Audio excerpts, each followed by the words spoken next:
Liam Neeson as a classic noir detective. You better believe I had to go see this.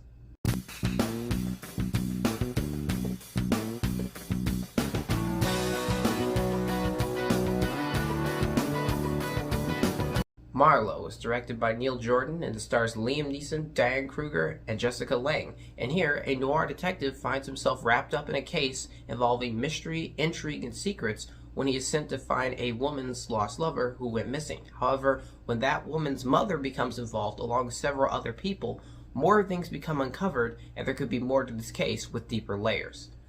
I wanted to see Marlowe since last year. It had its initial release back then, but really wasn't available much anywhere to see.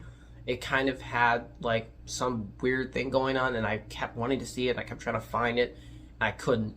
But it came to my theater near to me recently, so I went out to see it because of just how hyped I was to see, as I said in the beginning, Liam Neeson play a noir detective with Diane Kruger, because I love all these characters, actors a lot.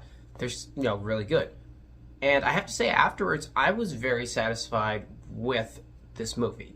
I don't think this movie is necessarily fantastic, to say. This movie by no means breaks the system or changes the formula or anything. It's very by the numbers and simplistic. It plays it about as safe as you can and is pretty much the epitome of a cliche noir film.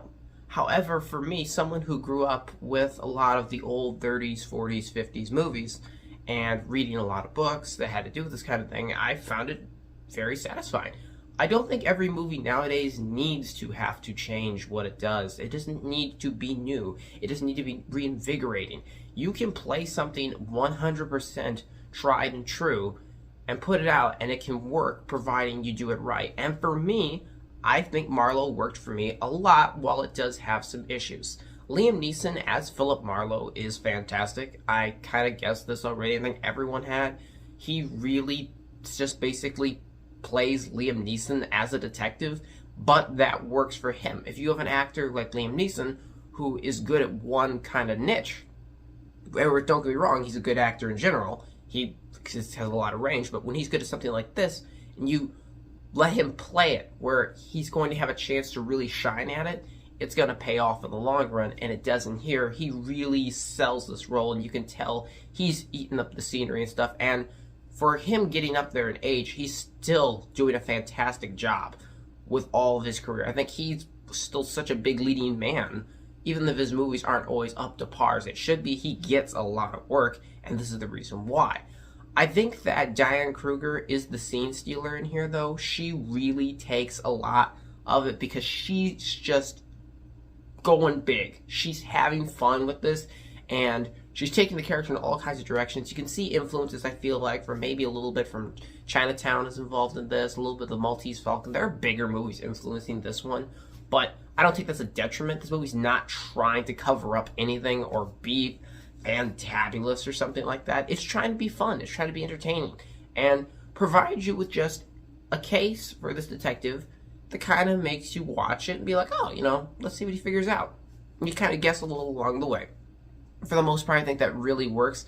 I think the issues with the movie do come because of how cliche it is, though, to a certain extent, because it feels a little too traveled. I feel like I've been through this before. So the script doesn't actually hold up as well as it really should, and it doesn't feel as smart and as intriguing as it really could with a situation like this. So it kind of doesn't beat on everything the way I think it really could and the potential that it has to be, especially when you have the cast and the director that you have attached to it. The direction, though, in here is actually pretty good. I love the way the movie looks, the cinematography, the costume design, the set design. Everything involved is really good. The music is fantastic, very classic noir sounding. And to be honest, this movie is just that. There's nothing crazy I can say about this movie. This is if you put a detective plot in a cliche machine, cranked it out, and put it in the theater, but put some bigger names on it.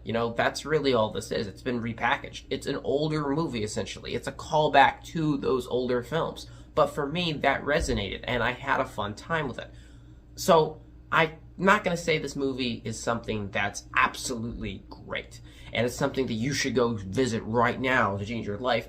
I think this is very much something you should decide if you want to go see. If this is your thing, go see, Marlowe, because you'll probably have the time of your life with it.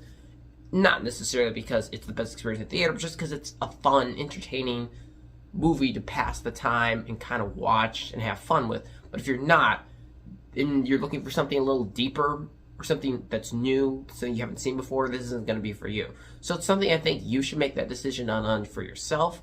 But for me, I'm going to recommend it because I had a good time with Marlowe. I liked what happened in it. I liked that it was just simply a fun movie to watch. There wasn't anything going on crazier or beneath the level or layers or surface or anything. It was just some fun. I'm going to give Marlowe a 6 out of 10. So thank you guys as always so much for watching. I appreciate you, and I'll see you all next time.